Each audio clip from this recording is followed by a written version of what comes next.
الحمد لله والصلاة والسلام على رسول الله. أعوذ بالله من الشيطان الرجيم. بسم الله الرحمن الرحيم. وما أبرئ نفسي إن النفس لأمارة بالسوء إلا ما رحم ربي إن ربي غفور رحيم. یہ 13واں پارہ ہے اور سورہ یوسف یہ چل رہی ہے. 12ویں سے پارے کے آخر میں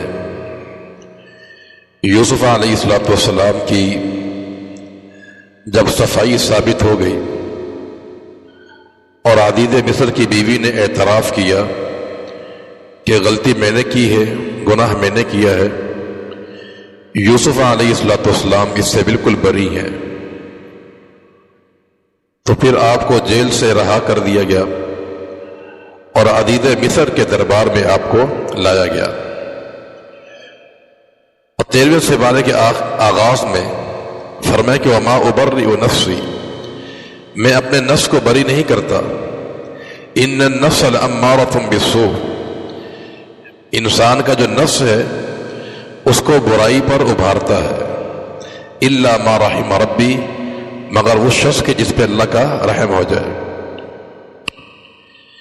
یہ جملہ جو ہے وما ابرئ نفسی، یہ جملہ یا تو یوسف علیہ السلام نے فرمایا کہ میں اپنے نفس کو بری نہیں سمجھتا، اگر اس کی نسبت آپ کی طرف کی جائے تو اس کا معنی یہ ہے کہ آپ نے یہ الفاظ بطور تواضع کے کہے، ورنہ نبی سے گناہ کا صدور نہیں ہوتا ہے اور نہ انبیاء کا نفس امارہ ہوتا ہے.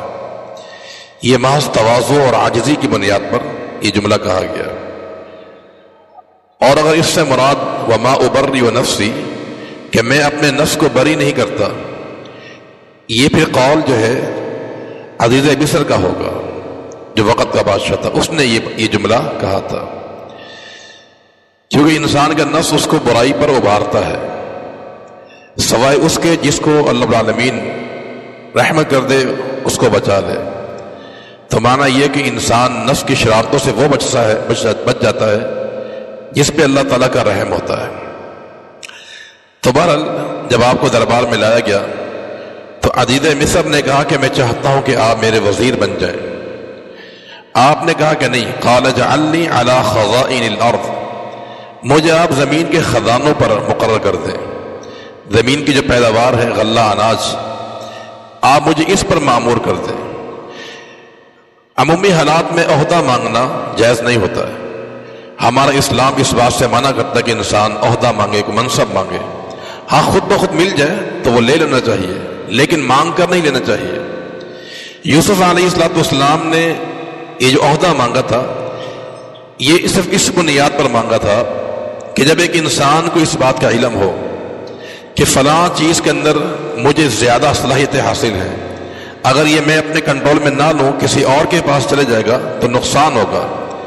تو ملک و ملت کی افادیت کے لیے، فائدے کے لیے انسان عہدہ مانگ سکتا ہے.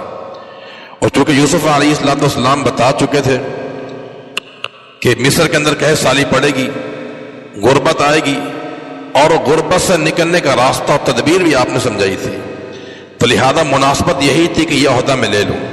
تو اس لیے یہ خصوصی حالت میں یہ عہدہ لیا گیا ہے، ورنہ عمومی حالات میں اسلام نے اس سے منع کیا ہے. اور پھر جب وہ تعبیر پوری ہوئی کہ قحط سالی عام ہو گئی، حتیٰ کہ یہ قحط سالی کنعان تک پہنچ گئی. یہ کنعان جو ہے یعقوب علیہ السلام کا علاقہ تھا، وہاں بھی قحط سالی پڑ گئی. تو لوگوں میں یہ بات معروف ہو گئی تھی کہ اس وقت مصر کے اندر صرف غلہ مل رہا ہے، اناج مل رہا ہے. تو چنانچہ یوسف علیہ السلام کے سارے بھائی جو ہے مل کر ایک عرصے دراز کے بعد جو ہے وہ مصر جاتے ہیں. اور جیسے وہاں پر داخل ہوئے، وجاء اخوۃ یوسف فدخلوا علیہ فعرفهم وهم لمنکرون، جیسے وہاں پہنچے تو یوسف علیہ السلام ان کو پہچان گئے، لیکن وہ پہچان نہ سکے. غلہ بنایا، ان کو دے دیا، اور یہ شرط لگائی کہ آئندہ جب آپ دوبارہ آئیں گے تو اپنے ساتھ اپنے بھائی کو لے کر آئیں گے، بنیامین کو. اگر بھائی کو لے کر نہیں آؤ گے تمہیں اناج نہیں ملے گا. یہ بھائی واپس گھر گئے، اپنے ابا سے جا کے یہ بات بتائی کہ دوبارہ غلے کے لیے شرط لگائی گئی ہے کہ بھائی کو ساتھ لے کے آنا پڑے گا۔ پھر بنیامین علیہ السلام کو ساتھ لے جایا گیا تو باپ نے چند نصیحتیں کی تھی، ان میں سے ایک نصیحت یہ تھی کہ یا بنی لا تدخلوا من باب واحدہ وادخلوا من ابواب متفرقہ، جب تم مصر جاؤ گے تو سب ایک ہی دروازے سے داخل نہ ہونا بلکہ الگ الگ دروازوں سے داخل ہونا۔ یہ کہنے کی دو وجہ تھی، ایک وجہ یہ تھی کہ تم سب نوجوان ہو، کہیں ایسا نہ ہو کہ تمہیں دیکھ کر کسی کی نظر نہ لگ جائے، تو الگ الگ دروازوں سے جانا آپ لوگ۔ اور دوسری ان کی توجیہ یہ تھی کہ اگر تم اکٹھے ایک ہی جگہ سے جاؤ گے تو لوگ تمہیں کہیں چور نہ سمجھے کہ چور آئے ہیں شاید، تو لہٰذا الگ الگ جو دروازے ہوں گے تم نے وہاں سے داخل ہونا ہے۔ یہ یعقوب علیہ السلام کی تدبیر تھی، لیکن فرمایا کہ ہوگا وہی جو رب العالمین کی ذات چاہے گی۔ پھر دوبارہ جب یہ پہنچے مصر کے اندر، یہ دوسری بار آئے تھے تو اپنے ساتھ بھائی کو لے کر آئے تھے۔ یوسف علیہ السلام نے اپنا تعارف کروایا بھائی کو کہ میں تمہارا بھائی یوسف ہوں، اور پھر اپنے بھائی کو اپنے پاس روکنے کے لیے تدبیر چلی کہ ان کی جو بوری تھی جس میں غلہ ڈالا گیا تھا اس میں انہوں نے ایک پیالہ رکھ دیا، جو بادشاہ وقت میں پیالہ ہوتا تھا وہ رکھ دیا۔ یہ ایک تدبیر انہوں نے چلی تھی ایک اچھے کام کے لیے اور اپنے بھائی کو اپنے پاس روکنے کے لیے۔ اور جب وہ قافلہ روانہ ہوا تو اعلان کیا گیا کہ بادشاہ کا پیالہ گم ہو گیا ہے، ان کو بھی روک لیا گیا، اور جب ان کی تلاشی لی گئی تو پیالہ ان سے برآمد ہو گیا، اور اس کا جرم یہ رکھا گیا تھا کہ جس کے پاس پیالہ نکلے گا وہ قیدی بن جائے گا۔ تو اس انداز سے یوسف علیہ السلام نے بھائی کو روکنے میں کامیاب ہوئے۔ اب جو بڑا بیٹا تھا یعقوب کا وہ بھی پریشان ہوا کہ ابا نے ہم سے وعدہ کیا تھا کہ بنیامین کو ساتھ لے کر آنا ہے، اب وہ بھی بادشاہی کے قبضے میں چلے گئے، تو کہا اپنے بھائیوں سے کہ تم گھر چلے جاؤ، میں تمہارے ساتھ گھر نہیں جاؤں گا، میں کیا منہ لے کے باغ کے پاس جاؤں گا۔ تو اس طرح تین بیٹے یعقوب علیہ السلام کے گم ہوئے، یوسف، بنیامین اور بڑا بیٹا ان کا جو ہے۔ جب یہ بھائی وہاں پہنچے ابا پریشان تھے پہلے سے، لیکن کہا کہ فصبر جمیل، پھر دوبارہ آپ نے صبر کیا۔ اصل میں آپ خواب کے نتیجے کا انتظار کر رہے تھے کہ جو خواب دیکھا ہے اس کا نتیجہ سامنے آنے والا ہے۔ اور پھر بیٹوں کا یا بنی یذهبوا فتحسسوا من یوسف واخیہ ولا تیأسوا من روح اللہ انہ لا ییأس من روح اللہ الا القوم الکافرون، کہا کہ جاؤ اپنے بھائیوں کو تلاش کرو، اللہ کی رحمت سے مایوس نہیں ہونا ہے۔ پھر تیسری دفعہ دوبارہ مصر آئے تھے یہ لوگ، یہ آخری دفعہ آئے تھے مصر غلہ لینے کے لیے، اور بادشاہ سے کہا یوسف سے کہ ہمارے پاس جمع پونجی بہت تھوڑی سی ہے، ہم لوگ غریب ہو چکے ہیں، آپ ہم پر صدقہ کیجیے، ہم پر رحم فرمایا آپ نے۔ تو اس موقع پہ یوسف علیہ السلام کو ترس آیا اور آپ نے ان سے ایک سوال کر لیا۔ وہ سوال یہ کیا تھا کہ هل علمتم ما فعلتم بیوسف واخیہ، کہ تم نے کیا کردار ادا کیا تھا یوسف اس کے بھائی کے ساتھ جو ہے۔ جب یہ سوال ان کے سامنے ہے تو وہ حیران ہو گئے کہ یہ سوال اتنی پرانی بات کی کیسے آ گئی، تو انہیں شک لگا، تو کہا کہ اِنَّكَ لَأَنْتَ یوسف، کہ آپ یوسف تو نہیں ہیں؟ قال انا یوسف، کہا میں یوسف ہوں اور یہ میرا بھائی ہے۔ تو یہاں پر بھی اظہار کیا اپنے بھائیوں کے سامنے کہ میں ہی یوسف ہوں علیہ السلام۔ اور آگے جو فرمایا کہ قد من اللہ علینا، اللہ نے مجھ پر احسان کیا ہے، احسان اللہ کا کیا ہوا ہے۔ میں کنویں میں ڈالا گیا، مجھے خاتون نے اپنے ساتھ برائی پر مجبور کرنے کی کوشش کی، مجھے جیل میں ڈالا گیا، یہ تمام چیزیں میں نے برداشت کی۔ اللہ رب العالمین نے اس کے سلے میں عطا کیا ہے کہ مجھے مصر کا خزانچی بنا دیا ہے۔ قد من اللہ علینا، یہ اللہ کا مجھ پر احسان ہے یہ، ورنہ تم نے مارنے کی پوری کوشش مجھے کی تھی۔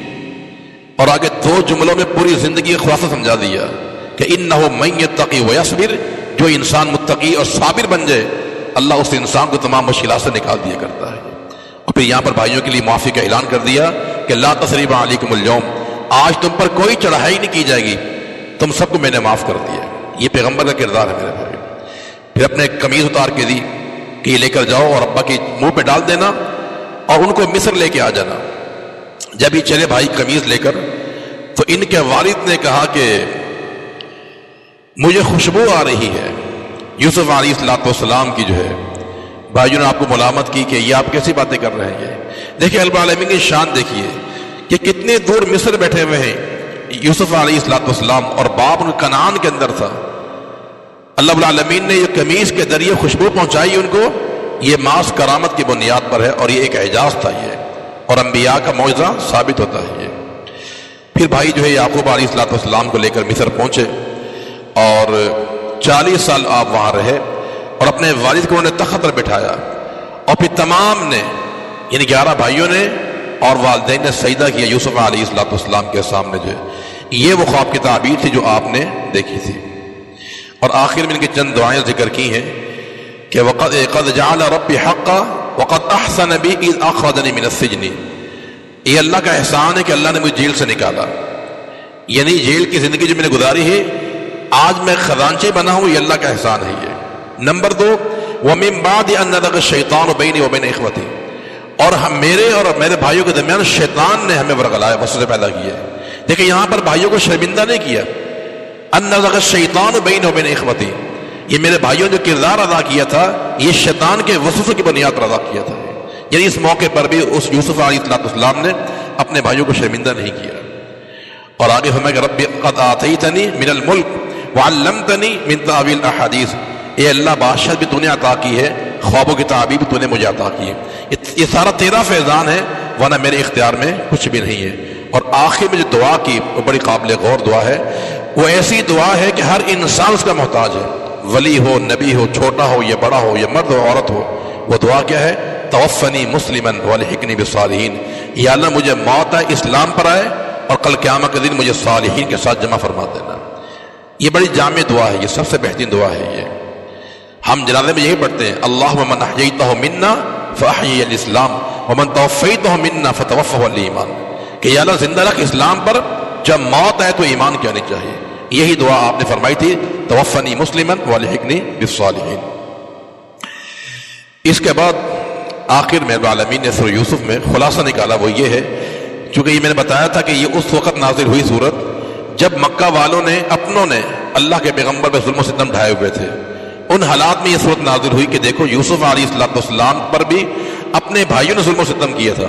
پھر وہ دن دور نہیں تک یہی ظلم کرنے والے عاجزی کے ساتھ معافی مانگتے ہوئے ان کے سامنے آئے ہوئے تھے. تو دن دور نہیں ہے کہ مکہ فتح ہوگا. یہ سارے جو آپ کے دشمن ہیں جنہوں نے آپ پر ظلم کیا ہے یہ آپ کے سامنے آئیں گے، آپ سے آ کے معافی مانگیں گے. یہ خلاصہ ہے سورہ یوسف کا. جو اس کے بعد سورہ رعد ہے. سورہ رعد کے بارے میں جابر بن زید رضی اللہ تعالیٰ عنہ بیان فرماتے ہیں کہ جب ایک انسان مرض الموت میں ہو، اس کی روح نہ نکل رہی ہو، اس موقع پہ اس سورہ کی تلاوت کی جائے. اور وہ ایسا کیا کرتے تھے اور وہ کہتے تھے کہ جو انسان ایسے انسان پر جو مرض الموت میں ہو، زندگی موت کشمکش میں ہو، اس کے سامنے یہ سورہ پڑھی جائے، اللہ رب العالمین اس کے موت کے مراحل آسان کر دیتا ہے، اس کی تکلیف اللہ العالمین ختم فرما دیتا ہے. یہ جابر بن زید رضی اللہ تعالیٰ عنہ کا عمل موجود ہے.